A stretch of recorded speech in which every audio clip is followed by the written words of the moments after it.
Hello, welcome back to my channel. কেমন আছো তোমরা সবাই? আশা করি তোমরা সবাই খুব ভালো আছো, আর আমিও খুব ভালো আছি। আজকে সোজা যাব ঘটনায়। বেশি কথা বলে সময় একদম আমরা নষ্ট করব না। প্রত্যেক দিনের মতো তোমাদের সবাইকে মনে করে দেবো, একটা করে লাইক করে দাও। যারা এখনো পর্যন্ত ভালোবেসে চ্যানেলটাকে সাবস্ক্রাইব করোনি, তাড়াতাড়ি করে নাও। তাহলে চলো আমরা আজকে ঘটনার দিকে যাই। আজকের ঘটনাটা আমি তোমাদের বলতে পারি দারুণ ভয়ের হতে চলেছে। একজন তান্ত্রিক তার আজকে কিছু জিনিস তোমাদের সামনে তুলে ধরবো। দেন অনেক মানুষ যারা এই ভূত প্রেত নানা রকম জিনিস নিয়ে বলে, আসলে আত্মা সাত্তা ভূত টুত কিছু হয়েই না। আজকের ঘটনাটা শুধু তাদের জন্য। তো চলো আজকে আমরা ঘটনায় ফিরি। আমাদেরকে পরিমল বাগ ঘটনাটা পাঠায়। পরিমলের বাড়িটা হচ্ছে বারাসাতে। পরিমল ভাই বলে, দিদি ভাই, এই ঘটনাটা অ্যাকচুয়ালি মানে অনেকটা বংশ পরম্পরা একটা থাকে না, বংশ একদম ধরে টানতে টানতে একটা কিছু ঘটতেই থাকে। ঠিক এইরকমই ঘটছিল আমার নিজের ঠাকুরদার সাথে, তারপর ঘটতে থাকে আমার বাবার সাথে, তারপর ঘটতে থাকে আমার সাথে। পুরো ঘটনাটা আমি একদম আমার ঠাকুরদা থেকে শুরু করছি, যেটা আমার বাবার মুখ থেকে শোনা। আমার যখন 19 বছর বয়স, এখন আমার বয়স 47 বছর। যখন আমার 19 বছর বয়স, তখন আমি মাধ্যমিক দিয়ে সবে ক্লাস 11-এ পা দিয়েছি। আমার বাবা দেখতাম নানা রকম ভাবে সবসময় ডিপ্রেশনে থাকতো, সবসময় একটা ডিপ্রেস ভাব, কি করবে কি করবে না। মানে সংসার তো চলছে ভালো মতো, তারপরেও বাবাকে দেখতাম সবসময় একটা মন ভুলো ভুলো স্বভাব, কাউকে কিছু বলতোই না। কোনো কিছু বলার আগেই মানে খুব বিরক্ত বোধ হয়ে যেত, রেগে যেত। বাবার কাছ দিয়ে জানতে চাইলাম, ছোটবেলা থেকেই দেখতাম সেন্স হওয়ার পর থেকে, তবে সাহস কোনোদিন পাইনি। বাবাকে একদিন জিজ্ঞেস করলাম, যখন আমি মাধ্যমিক পাশ করলাম, তখন আমি ভাবলাম না, এখন আমি বড় হয়ে গেছি, এখন আমি আর বাচ্চা নেই। ক্লাস 10 পাশ করে ক্লাস 11-এ উঠেছি। কিছুদিন পর হয়তো চাকরি করতে হবে, বাবা মায়ের জন্য আমাকে একটা কাজ তো খুঁজতে হবে। বাবার এই যে এত ডিপ্রেশন, বাবা এরকম চুপচাপ থাকে। অনেক সময় মাকে আর বাবাকে দেখেছি কোনো কথোপকথন করতে, তো মা অনেক সময় বাবাকে খুব রেগে গিয়ে বলতো যে কি ব্যাপার, তোমার কি হয়েছে, বলবে তো। বাবা কোনো সময় কোনো কথা বলতেন না। তো বাবাকে একদিন আমি, মা বাড়িতে ছিলেন না, মা মামার বাড়ি গিয়েছিলেন, বাবা আমি বাড়িতে ছিলাম। আমাদের যেহেতু উনি বারাসাতে একটু গ্রামের ভেতরে বাড়িটা, বাবাকে আমি একদিন জিজ্ঞেস করলাম যে খুব ঝড় জল বৃষ্টি হচ্ছে, লোডশেডিং, একদম অন্ধকার, চারপাশে ঘুটঘুট করছে। গ্রামের মধ্যে বাড়িটা হওয়ার কারণে চারপাশে একদম চুপচাপ নিস্তব্ধতা বিরাজমান, চারপাশে শুধু ঝিঝি পোকার শব্দ ছাড়া রাতে আর অন্ধকার, কিছুই নেই। বাবা আমাকে বলল, পরিমল, চল আমরা ওপরের ঘরে গিয়ে তুই আমি বসি, জানলা দিয়ে চল বাইরে দেখি, কারণ মা কখন আসবে। এবার রাস্তায় আর কি দেখবে, অন্ধকার ঘুটঘুট করছে, এদিকে মুষলধারে বৃষ্টি হচ্ছে। ওই সময় আমাদের পরিমল ভাই বলে, আমি আমার বাবাকে বললাম, বাবা কোনদিন তোমাকে আমি একটা কথা জিজ্ঞেস করিনি, যে কথাটা মা তোমাকে অনেকবার জিজ্ঞেস করেছে, আমি শুনেছি, কিন্তু এই কথার উত্তর তুমি বাবা কোনোদিন দাওনি। আমার বাবা তখন আমাকে বললো, কি উত্তর বলতো, কি কথা? আমি তখন বাবাকে বললাম, বাবা তুমি কিছু একটা লোকাও আমাদের কাছ দিয়ে। কি লোকাও বাবা, যেটা তুমি বলো না? তখন আমাকে বাবা বলল, আরে দৌড় পরিমল, কিচ্ছু না, কি লোকাবো, চল, তার থেকে ভালো এই কারেন্ট আসবে না, বুঝেছিস? তুই আমি চল খেয়ে নি, খেয়ে শুয়ে পড়ি, মা রাতে মানে রান্নাটা সকালে করেই দিয়ে যায়। আমি বললাম, বাবা তুমি অনেকটা বছর মায়ের কাছ থেকে এরকম লুকিয়ে লুকিয়ে লুকিয়ে লুকিয়ে বেরিয়েছো, এখনো তুমি আমার কাছ থেকে এরকম লুকিয়ে লুকিয়ে বেরোতে পারবে না। তুমি আমাকে বলো কি হয়েছে বাবা, আজ তো মা নেই, তুমি যদি বলো আমি কাউকে বলবো না। তখন আমার বাবা আমার হাত দুটো শক্ত করে ধরলো। বাবার চোখের কোণে দেখলাম এক ফোঁটা জল। বাবাকে বললাম, বাবা কি হয়েছে গো, বাবা তোমার চোখে জল? আমাকে আমার বাবা তখন বললেন, একটা কথা আজও পর্যন্ত তোর মাকে বলিনি। এই একটা আমাদের পরিবারে বিশাল বড় অভিশাপ আছে জানিস। আমি বললাম অভিশাপ? কি অভিশাপ? তখন আমার বাবা যেটা বলল সেটা হয়তো কোনোদিন কেউ শুনুনি এরকম কথা, আমি তো শুনিনি, আমার লাইফে ফার্স্ট টাইম। পরিমল ভাই বলে, দিদি ভাই, আমি আমার বাবাকে জিজ্ঞেস করায় আমার বাবা কাঁদতে কাঁদতে প্রথমে খুবই চুপচাপ হয়ে যায়, অনেক পরে ফুপিয়ে ফুপিয়ে বাবা কাঁদে। আমি চোখের সামনে আমার বাবাকে কাঁদতে দেখছি, মানে এটা আমার বুক মানে ফেটে যাচ্ছে, কিন্তু আমি চোখের জলটা আটকে রেখেছি, কারণ আমিও যদি কাঁদি বাবা আর বলবে না, কারণ বাবা মা এরমই হয়, যত কষ্ট নিজেদের মধ্যে রাখে সন্তানকে দিতে চায় না। তো সেখানে আমি যেরম করে হোক চোখের জল আটকে বাবাকে বললাম, বাবা বলো তো কি হয়েছে, কাদার কারণটা কি, কি হয়েছে, আমি তো বড় হয়েছি। তখন আমার বাবা আমাকে বলল, পরিমল, তোর ঠাকুরদা জানিস তো রেলে চাকরি করতো। আমি বললাম হ্যাঁ। খুব রাগী ধরনের মানুষ ছিলেন আমার ঠাকুরদা। এবার আমার বাবার মতো করে বলছি কথাটা। আমার বাবা বলেন, আমার বাবা খুব রাগী ছিল, মানে কেউ যদি ওনাকে কোনো কিছু বলে দিল, তোমার এইটা হবে না বা তুমি এটা করতে পারবে না, মানে ওইটা না উনি চ্যালেঞ্জ হিসাবে একসেপ্ট করতো। মানে হবে না মানে, করতে পারবো না মানে, তোরা পারছিস আমি পারবো না, মানে বাবার মধ্যে এই জিনিসটা খুব ছিল। আর এই জিনিসটা কিছু মানুষ আছে দেখবে, তোমার ক্ষতি করার জন্য, তোমার বাড়ির খুব কাছের ক্লোজ যাদের সাথে তোমার একটা রিলেশন, এরকম মানুষের সাথে তারা বন্ধুত্ব করবে, এরকম মানুষের সাথে তারা একটা সম্পর্ক করবে, যাতে তোমার দুর্বলতা কি তার কাছ দিয়ে জানতে পারে। তোমার কাছের মানুষ, তোমার বাড়ির মানুষই তোমার দুর্বলতা জানবে, যে তোমার কি প্রবলেম আছে। সেইটা যদি বাইরে কারোর কাছে চলে যায়, তখন সে তোমাকে সেই দুর্বলতার সুযোগ নিয়ে ব্যবহার করবে। আর আমার বাবার সময় এটাই হয়েছিল। আমার বাবা ছিলেন হট মেজাজি, রকচটা, খুব মানে কষ্টবাদী। কোনো অন্যায় কারোর মুখ থেকে শুনতে এর এইটা হচ্ছে উনি ছুটে চলে যেত, কেউ নেই কিন্তু তার জন্য উনি দৌড়ে চলে যেত। আমার বাবা এরকমই ছিলেন। আমার বাবা একদিন কলকাতা থেকে ফিরছিল, এটা হচ্ছে আমাদের পরিমল বাবার, পরিমল যে দাদা ভাই তার বাবার বাবার কথা বলছি, কিন্তু তার বাবা তাকে বলছে, ভাইকে বলছে, আমার বাবা কলকাতা থেকে ফিরছেন। তখন ওই রাতে 9টার সময় যে ট্রেনটা ঢুকতো, বারাসাতে আসবে উনি, দমদম থেকে নেবে, ওখান থেকে আবার ট্রেন আলাদা পরিবর্তন করে উনি ট্রেন ধরে বনগা লোকাল। তো উনি বারাসাতে এসে নেমে যান। অন্ধকার প্ল্যাটফর্ম, একটা দূরে bulb light tick tick tick tick করে জ্বলছে, কোথায় এত লোক, সন্ধ্যা 6টা 5:30টায় পুরো স্টেশন ফাঁকা, মানুষজন নেই। খুব যাদের দরকার তারা আশা করছে, খুব দরকার, হাতে গুনে একটা দুটো লোক প্ল্যাটফর্মে দেখতে পারবে, এছাড়া লোক কোথায়। যাই হোক, আমার বাবা ট্রেন থেকে যখন নামবে তখন রাত 9টা বাজে।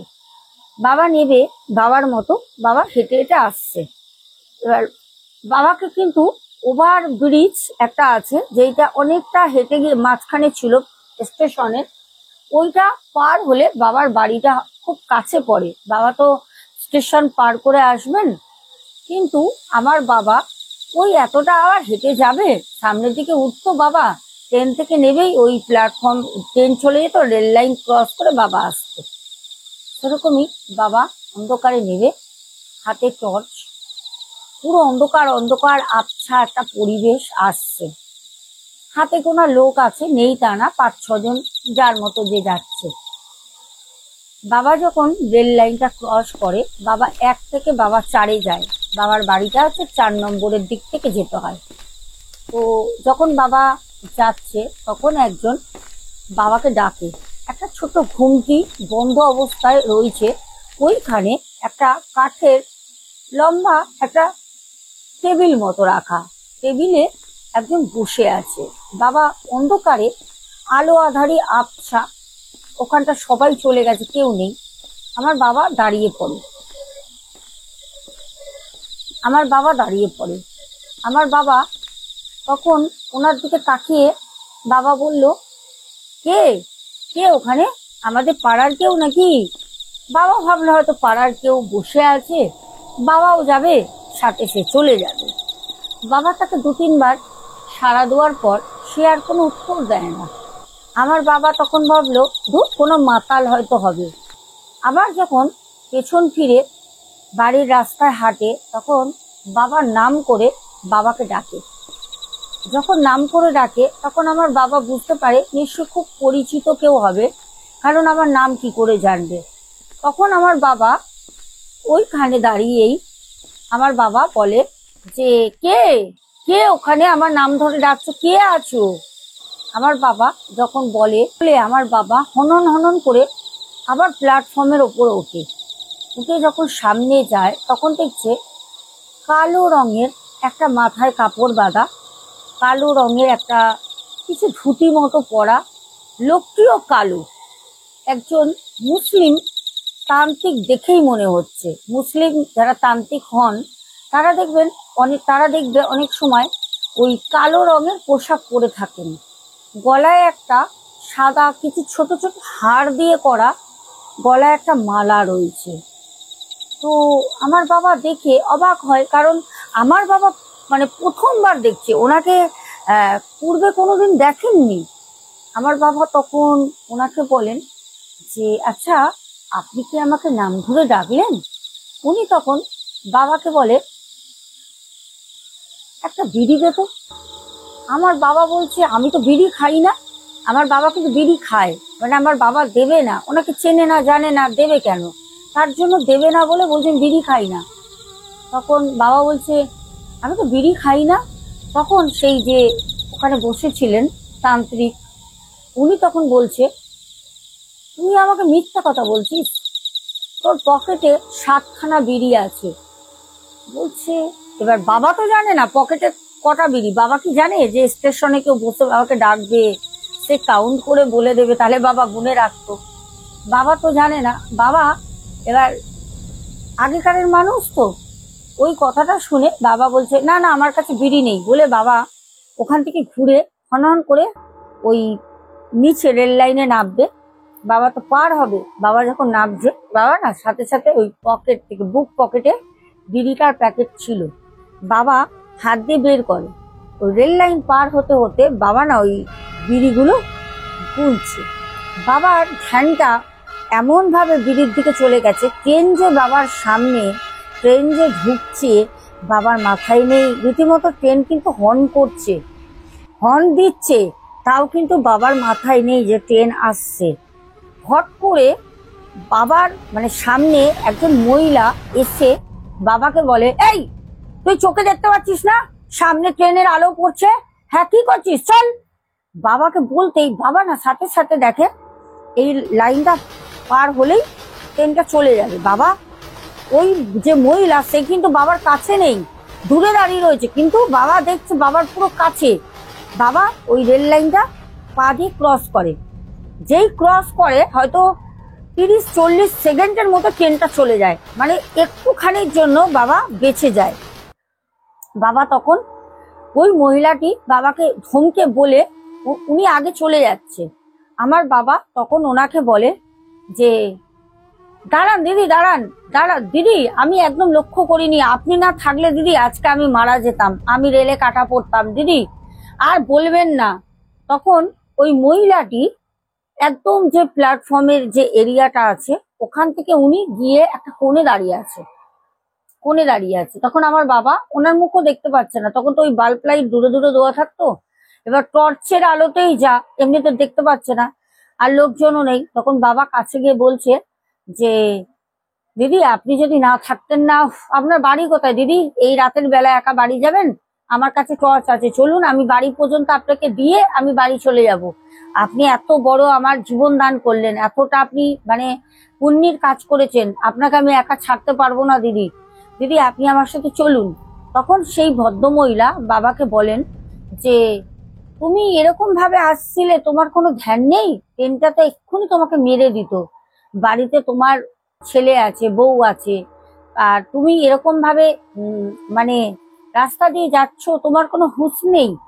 তো এই কথা যখন বলে তখন আমার বাবা ওনাকে বলে কি, ঠিক আছে দিদি, আপনাকে আমার অসংখ্য ধন্যবাদ দিদি। আমি হাত জোর করে বলছি, এরপর থেকে আমি চোখ কান খোলা রেখে মানে রাস্তা পার হব। আপনি আমাকে বলুন আপনার বাড়িটা কোথায়। তখন সে বলে, আচ্ছা ঠিক আছে, তাহলে আমি এগোচ্ছি, তুমি আমার সাথে এসো।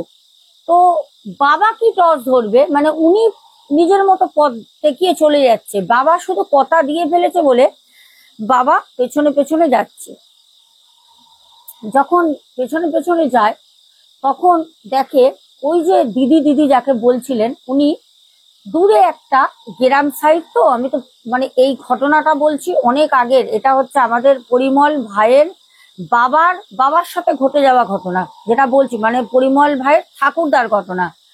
তো তখন বলছে আহ দূরে, অনেক দূরে একটা মাঠের পাশে একটা মন্দির আছে, ওখানে কোনো বাড়িঘর নেই।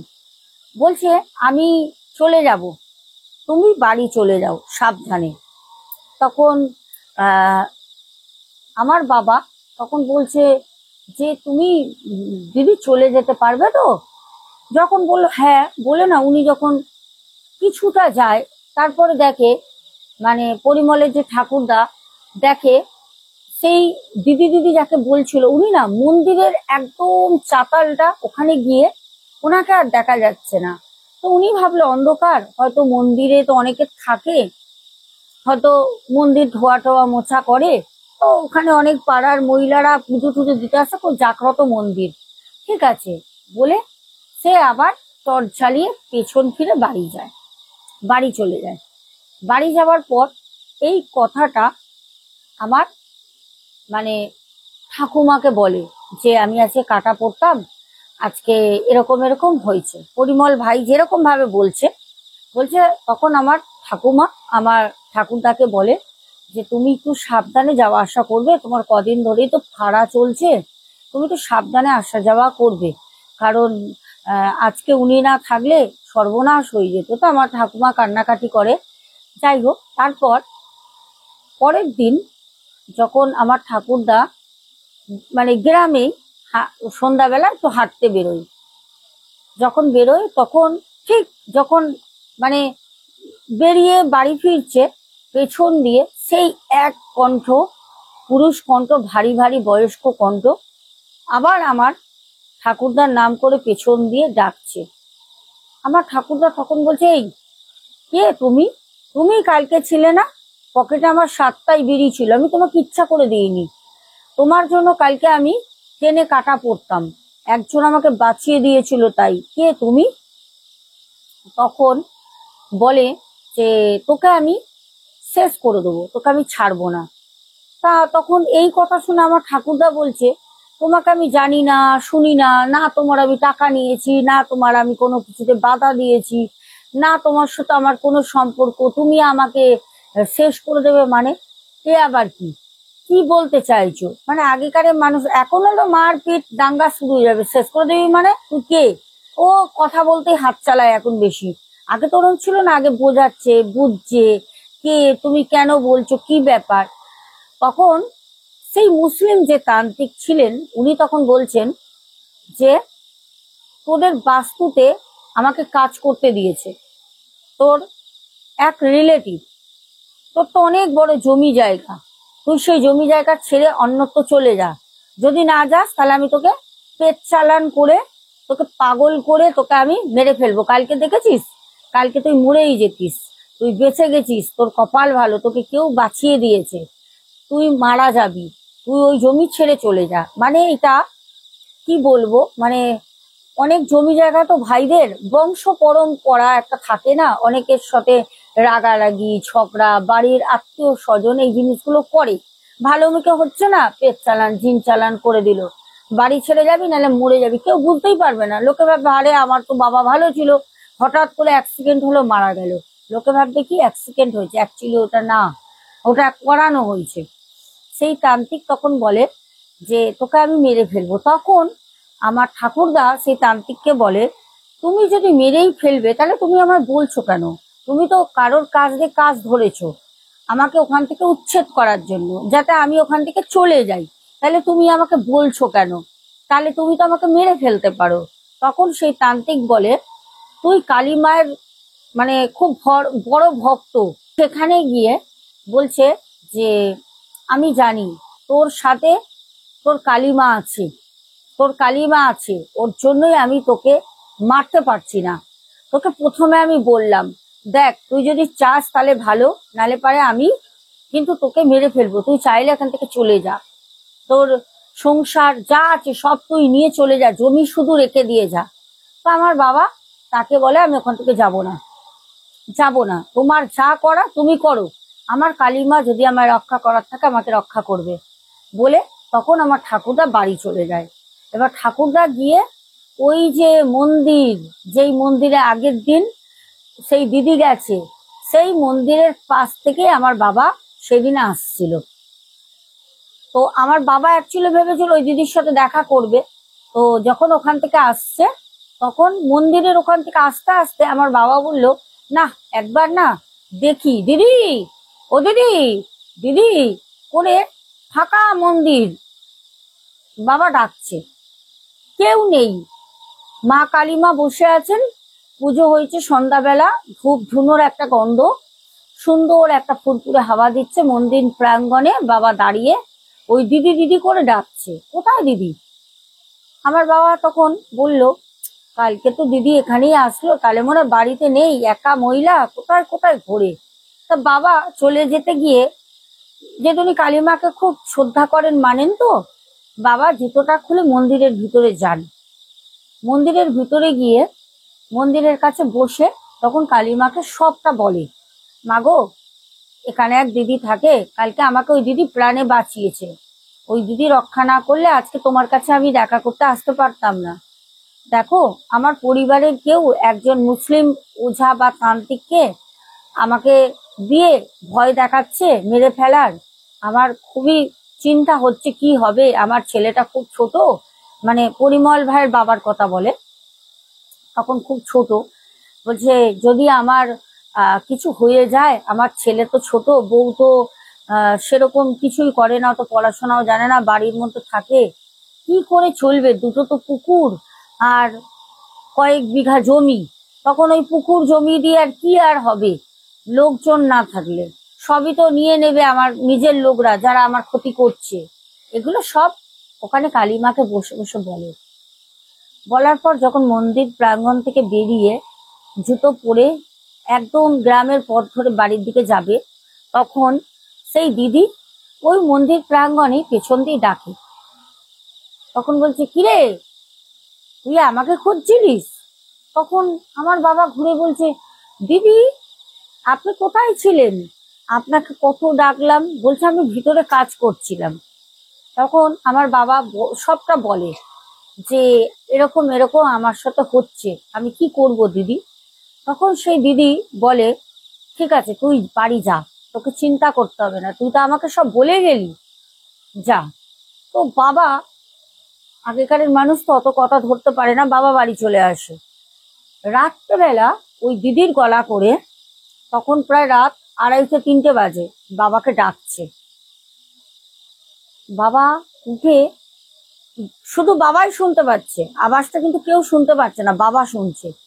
বাবা আস্তে আস্তে ওঠে, বাবা উঠে দরজা খোলে, তখন দেখছে সেই দিদি দরজার সামনে, রাত তখন 2:30-3টে বাজে, দাঁড়িয়ে রয়েছে, পূর্ণিমার আলো, আকাশ ভরে তারা। বলছে পরিবেশটা না পুরো রাতের অন্ধকার ওরকম হয় না, এত শান্তি, একটা ধূপ ধুনোর এত সুন্দর একটা সুবাস, ঠান্ডা একটা শীতল বাতাস, আর ওই জ্যোৎস্নার আলো। দেখছে দিদি দাঁড়িয়ে রয়েছে, তোমাদের বলছি আমার দেখো গা কাটা দিচ্ছে, জুম করে দেখো, একটু একটু জুম করে তাহলে বুঝতে পারবে। ওই দিদি দূরে দাঁড়িয়ে আছে, দিদির হাতটা পেছনে, এরকম করে পেছনে হাত দিয়ে এরকম করে দাঁড়িয়ে রয়েছে। তখন আমার ঠাকুরদা বলে দিদি আপনি এত রাতে আমার বাড়িতে কি হয়েছে দিদি? এবার আগেকারের মানুষদের না কি ছিল বলতো, ধরো তোমার কেউ ভালো করলো, ও যতদিন জীবিত থাকবে তোমার ওই গুণ গেয়েই যাবে। এবার ওনাকে তো বাঁচিয়েছে আমার ঠাকুরদাকে। এবার বলছে দিদি কি হয়েছে দিদি, তোমার কি শরীর খারাপ, তুমি এসছো, আমার বউকে ডাকবো? তখন ওই দিদি বলছে তুই আমার কাছে আয়। তিনি ইশারা করে ডাকে, তখন আমার বাবা বেরিয়ে যায়। বেরিয়ে যেতে তখন বলছে, তুই আমাকে চিনতে পারছিস না? তখন আমার বাবা বলছে, হ্যাঁ দিদি, কেন চিনতে পারবো না, তুমিই তো আমাকে রেলে কাটা পড়া থেকে বাঁচালে। তখন দিদি মুচকে মুচকে হাসছে, বলছে, তাহলে তুই চিনতে পেরেছিস, কিন্তু তুই তবুও আমার চিনতে পারিস নি রে। তখন বলছে, না দিদি, আমি চিনতে পেরেছি। তখন বলছে, তুই পেছন ফের। আমার ঠাকুরদাকে বলে, তুই পেছন ফের, আমি যতক্ষণ না এখান থেকে চলে যাব, পাখি যতক্ষণ না ডাকবে ততক্ষণ তুই আমার এই পথে চেয়ে দেখবি না। আমার ঠাকুরদা তখন বাড়ির দিকে মুখ ঘুরে তাকায়, কি হচ্ছে বিষয়টা কিছু বুঝতে পারছে না। তখন ওই যে দিদি এসছিলেন, উনি তো দিদি না, উনি স্বয়ং মা, উনি স্বয়ং মা। উনি তখন বলে যে, দেখ, তোর বাড়ির ভিটেতে আমি একটা জিনিস রেখে গেলাম, তোর বাড়ির এই ভিটেতে এই জিনিস থাকবে, তুই এইখানেই এই জিনিসটাকে পুঁতে রাখবি, পোতা থাকবে। যখন তোর ছেলের বয়স 21 বছর হবে তখন তুই এখান থেকে তুলবি, তুলে সেটাকে পুড়িয়ে শ্মশানে, 3টে শ্মশানে সেই পোড়া ছাই ফেলে আসবি, 3টে শ্মশানে ফেলতে হবে সেই ছাইটাকে। আমি চলে গেলাম বলে সে হেঁটে চলে যায়। আস্তে আস্তে যখন চলে যায় তখন আমার ঠাকুরদা তো দাঁড়িয়ে রয়েছে, একটা রাত চড়াই খুব জোরে জোরে ডাকতে থাকে, রাত চড়াই। তখন আমার ঠাকুরদা পেছন ফেরে, এগুলো সবই বাবার মুখ থেকে পরিমল ভাই শুনেছেন। বলছে, যখন পেছন ফেরে তখন দেখছে সর্বনাশ, এ কি, কাউকে বলতে না করেছে তো, সেটা হচ্ছে সেই তান্ত্রিকের কাটা মাথা। তখন বুঝতে পারে যে মা যে এসছিল সে কোনো দিদি না, সে কোনো মানুষ না, সে ছিল স্বয়ং কালী মা। কারণ যখন মা হেঁটে চলে যায়, ওই মাথাটা যেখানে রেখে যায়, ওখান থেকে মা কিছুটা 4-5টা মায়ের পায়ের ছাপ পড়েছিল, পুরোটাই রক্তের ছাপ, পায়ের ছাপটা রক্তের ছাপ। মাথাটা ওখানে আমার ঠাকুরদা তড়িঘড়ি করে, কেউ যাতে না দেখে বলেছে, কাউকে জানাবি না, আশেপাশে আরো বাড়ি ঘর আছে তো বংশধরেদের, তখন পুঁতে দেয়। এবার চিন্তা করতো যে এইটা কিভাবে তুলবে, কিভাবে করবে। মা তো কিছু বলেনি, মা শুধু বলেছিল, তোর যখন ছেলে হবে তার যখন 23 বছর বয়স হবে, মানে এটা ঠাকুরদাকে বলেছিল, ঠাকুরদাকে। কিন্তু বিষয়টা হয়ে যায় যখন এই আমাদের পরিমল ভাইয়ের বাবা, এখন পরিমল ভাইয়ের বয়স হচ্ছে মোটামুটি 21 বছর, 19 বছর কি 21 বছর। তারে পারে ভাবো, এটা কিন্তু পরিমল ভাইয়ের, মানে আমাদের দাদা ভাইয়ের অ্যাকচুয়ালি এখন 47 বছর বয়স, 21 বছর বয়সে তুলতে বলেছিল বাবার, মানে পরিমল ভাইয়ের বাবার যখন বয়স হবে। কিন্তু ঠাকুরদা মারা যান, আর তার বাবাকে ঘটনাটা বলেছিল, ওই বাড়ির বাস্তুতে কোথায় যে মাথাটা এখনো পোতা আছে কেউ জানে না, এখনো সেই তান্ত্রিকের মাথা ওখানেই পোতা আছে। এইটা বাবা তো, মানে ওনার বাবা, মানে আমাদের পরিমল ভাইয়ের যে ঠাকুরদা, সে তো খুঁজে পাইনি, মারা যায়। তারপরে পরিমল ভাইয়ের বাবা এখন মানে কোন জায়গায় উনি তো জানে না, ওনার বাবা জানতো, ওনার বাবাও পাইনি, মারা গেছে। এবার পরিমল ভাইয়ের বাবা বলছে, বাবু আমি জানি না কোথায় আছে পরিমল, আমি তোকে বললাম, তোর মাও আজ পর্যন্ত জানে না। এটা 3 পুরুষ থেকে, মানে 2 পুরুষ ছিল, 3 পুরুষ তোর কানে গেল, কি করে কি করব। তখন এবার বলে, দিদিভাই আমরা কোনোভাবে মানে বুঝতে পারছি না যে ওই যে তান্ত্রিক ছিল, তান্ত্রিকের মাথা মা যে কেটে এনে দিয়েছিল, সেই মাথা কোথায় যে পোতা আছে সে ভগবান জানে। এবার ওদের বাস্তুতে কি হয়, মানে রাতের বেলা চিৎকার, তারপরে নানা রকম অনেক রকম মানে শব্দ শুনতে পারে, মনে হয় কেউ যেন বাড়ির পাশ থেকে দৌড়াচ্ছে, মানে জানলা খোলা থাকলে মনে হয় জানলার সামনে এসে কেউ দাঁড়িয়ে রয়েছে। এখন সেটা সেই তান্ত্রিকের মাথা পোতা আছে বলে সে করছে না, মা বলে গেছিল সেটা করতে পারিনি বলে মাই ভয় দেখাচ্ছে, এখন এইটা হচ্ছে বিষয়। তো আমি বললাম তোমরা একটা কাজ করো, যদি পাও তো ভালো, একটুখানি দেখো, নাহলে আমাকে একটুখানি ভিডিও বা ফটো করে পাঠাও, যদি আমি শনাক্ত করতে পারি, বলতে পারি মায়ের আদেশ নিয়ে। আর না হলে তোমরা এরকম করে থাকলে ওখানে তো বিপদ ঘটবেই, কারণ অনেকটা বছর হয়ে গেছে যেটা মা আদেশ করেছিল। পরে কিন্তু আমাদের পরিমল ভাইয়ের যে ঠাকুরদা মৃত্যুর আগে পর্যন্ত কিন্তু জানতে পেরেছিল যে দিদি দিদি যাকে বলছে সে দিদি না, সে স্বয়ং মা, সে স্বয়ং ছিল কালী মা। যাই হোক, এখনো পর্যন্ত বলে দিদি আমাদের বাড়িতে এখনো পর্যন্ত অনেক বাড়ি ঘর হয়ে গেছে, কিন্তু আমাদের বাড়ি সেই সেকালের বাড়ি হয়ে রয়েছে, কোনো রকম উন্নতি নেই, কোনো রকম কিচ্ছু নেই, শুধু ভয়, রাতের বেলা শুধু ভয়। বাড়িতে কোনো আত্মীয় স্বজন আসলে সূর্যের আলো ডুবতে ডুবতেই সবাই বাড়ি থেকে পালিয়ে যায় ভয়তে, কেউ থাকে না, কারণ সবাই জানে রাতের বেলা ডাকে, আওয়াজ হয়, ফিস করে শব্দ হয়, ছুটোছুটির আওয়াজ হয়।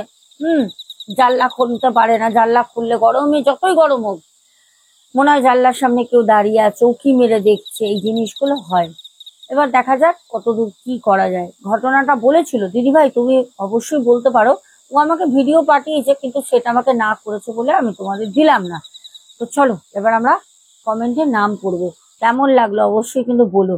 এখন ভাইও আর বাবার সাথে প্রচন্ড চাপে রয়েছে, এবার সেই চাপটা আমারও মাথায় চলে এসছে, কারণ শনাক্ত তো করতেই হবে। এই ঘটনার মারফতে আমরা এটাই কিন্তু সত্যি উঠে আসলো, জানতে পারলাম যে খারাপ কাজের মানে কি বলবো, খারাপ কাজের ফল খারাপই হয়।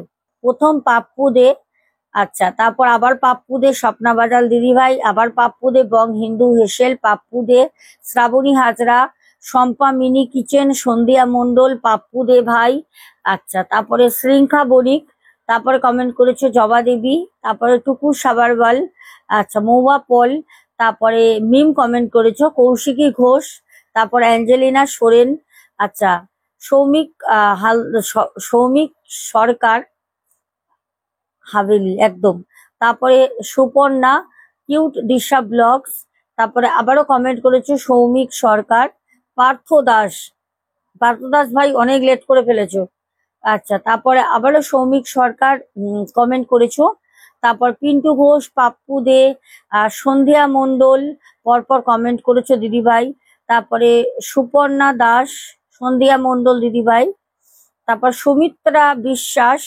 কমেন্ট করেছো, তারপরে আবারও সন্ধ্যা মণ্ডল, পাপ্পু দে, টুকু সাবারবাল, প্রদীপ দাস, আর লক্ষ্মী ভট্টাচারিয়া, আর সন্ধ্যা মণ্ডল,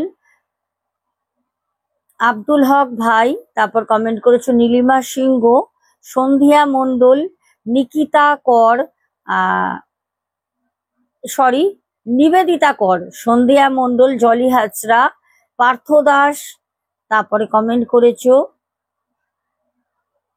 পাপ্পু দে, আচ্ছা, শুভঙ্কর ঘোড়ই, Jayashree Ghosh, Panther Gaming YT, Sandhya Mondal, Kishanu Manna, তারপর কমেন্ট করেছো নন্দিতা সিং, আচ্ছা, নিবেদিতা কর, সন্ধ্যা মণ্ডল, সোমা দাস পরিবার থেকে, রূপা দে, রুদ্রজিৎ রয়, পার্থ দাস, তারপর কমেন্ট করেছো অরূপ ভট্টাচারিয়া, আবার পার্থ দাস, সোমনা ভট্টাচারিয়া, তারপর মিম, তারপর কমেন্ট করেছো ডালি দেবনাথ, আচ্ছা, তারপরে সুজাতা দাস দিদিভাই। তো চলো সবার কিন্তু আমি নাম বলে দিয়েছি, আর তোমাদের আমি মিনি ব্লগ দেব, বড় মায়ের ওখানে গেছিলাম, মাকে তো তোমাদের দর্শনই করানো হয়নি, একটা শুধু শর্টস আমি তোমাদের আজকে দিয়েছিলাম। আগামীকাল আসছি, আর হ্যাঁ দারুণ টিপসও আছে সাথে, পুরো চোখ রাখো বেঙ্গলি ব্লগার চ্যানেলে, মানে বেঙ্গলি ব্লগার সোনা এই চ্যানেলে চোখ রাখো, দারুণ দারুণ টিপস আছে। তোমরা কোন টিপসের উপর ভিডিও চাইছো আমাকে একটু কমেন্ট করে জানিও। এখনের মতো আসছে, good night, love you too, tata.